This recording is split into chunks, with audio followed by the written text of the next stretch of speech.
and welcome to the Polson Museum. This is our third Arbor Day celebration for the city of Hoquiam, and this year we decided to have our Arbor Day celebration at the Polson Museum to recognize the outstanding work that's been done here in the railroad log camp building. It's a real tribute to forestry in our community, and so it seemed like a perfect fit to have our celebration here. Today we will be planting 2 vine maples and a weeping blue Alaskan cedar. And I wanted to thank Anna Hewitt, who selected those trees for us and has done all of the work selecting the trees for the downtown that you see planted, and along Sumner and Simpson. She's on our street and sewer crew, and she does an excellent job.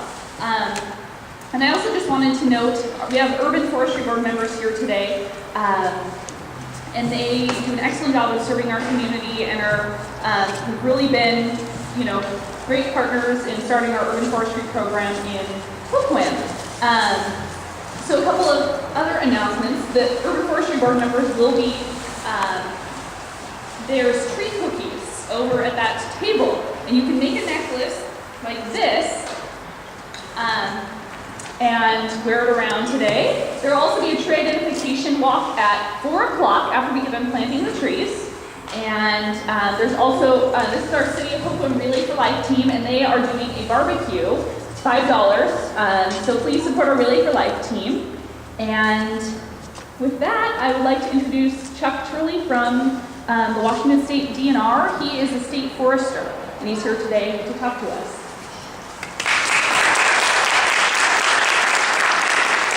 Thank you, Alissa. As Alissa said, I'm a state forester at Department of Natural Resources. Each state has a person designated as the state forester who kind of serves as the liaison between the state and all of the federal cost share programs that have to do with forestry in the state.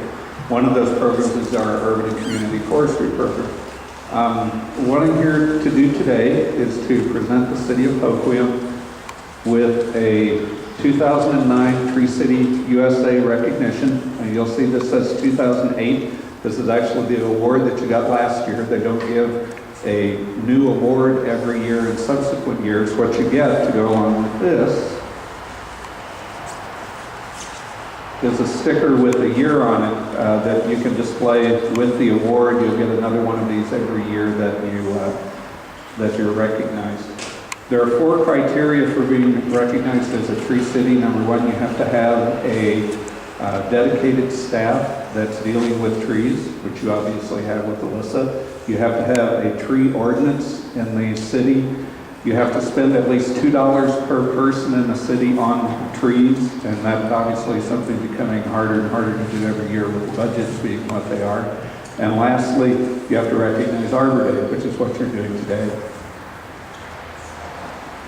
This is, as I said, this is the second year you've got your Tree City USA Award. The first city in Washington was Ellensburg back in 1983.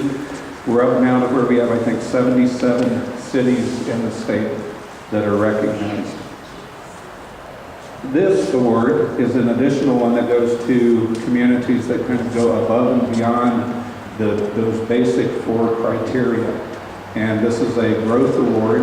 You get a growth award if you meet the same level of financial support that you had in the previous year for tree programs.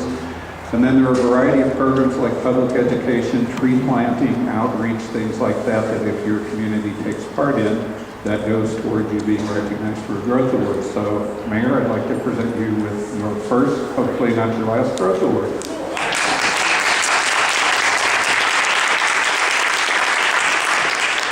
Thank you very much, Chuck. I'm very proud of this, and I'm proud of the effort that we have been doing in the last few years. It started with kind of a simple idea, and it started when we had to cut down some trees in Central Playfield, and they were diseased and dangerous for the kids who were going to be there. And I asked kind of a simple question, and I asked, do we have any kind of rule or ordinance that requires that we replace trees when we cut them down? And no, we didn't. And I didn't plan to be around City Hall the rest of my life, and I wanted to make sure that we in the future would require ourselves to replace trees when we cut them down on parking strips if they're old or whatever. And so starting to talk around City Hall about it, Alissa did some research and came up with Arbor Day celebration, learning about Tree City USA, some of the things that were required. And Chuck mentioned the financial requirement that we have to spend $2 per person on trees. And I have the finance director, Mike Folkers, who's here hiding somewhere. He's there, and he needs to hear me say that we're going to spend at least $2 per citizen, and it's okay, and it'll go through the budget. And the reason that I will continue to say that, other than also having an appreciation for trees and what it does for us, but we have this Urban Forestry Advisory Board that is about the sharpest group of people, and they get together monthly. I'm not able to go to all the meetings, but I read the minutes, and they really pay attention to their responsibilities for the community, and because they're there, I'm going to say what I'm going to say, and then Mike will write checks, and we'll make sure that all this gets done. When it comes to planting trees, I had the honor a year or two ago when Ranier had a celebration here because they planted I think it was the 1000th tree in their career here in the Pacific Northwest. And we haven't quite gotten to that point in Hoquiam, but in the last year and a half, 2 years, we've planted approximately 200 trees on Sumner Avenue and the downtown. Because they're spread out, you can't believe that there's that number of them. We're going to plant about 50 trees on Emerson Avenue, and for some of us old folks who remember when there was an actual canopy of trees where they met over Emerson Avenue, we're going to replace those trees this year. We just had a minor logging project up on Prospect, up the hill in Hoquiam, and we're going to be planting some cherry trees or whatever the committee feels will work best there, have some community meetings and talk about what they'd like to see. I just had the pleasure of coming home from a weekend in Salt Lake City to watch the Sounders soccer team. And it's a beautiful area, except it's all brown. And there's snow on the mountains, but it's brown. And you come back here and flying into SeaTac Airport, you come over Oregon and Washington and you see the beauty of our area. Trees are very important to us for a lot of reasons. It also includes jobs, environmental issues, and then just the feeling of the community that we've grown up in and live in.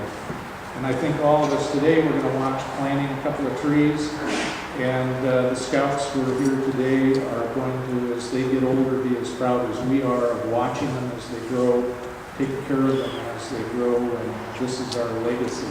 So it's an honor to receive this award from the state. It's an honor to be part of Tree City USA, and also to have our staff like Anna and Alissa, Tracy who helps out, and others on our staff who are committed to the mission of preserving our environment and improving it, and we'll continue to do it. And so thanks for coming today, and it's a great thing. So let's go plant a couple of trees. Is that the next thing? Alissa.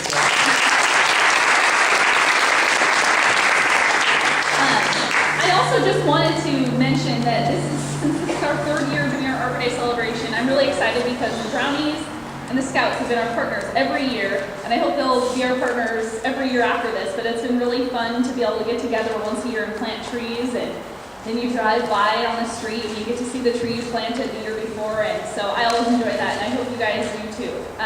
So with that, I'd like to introduce John Larson, who's the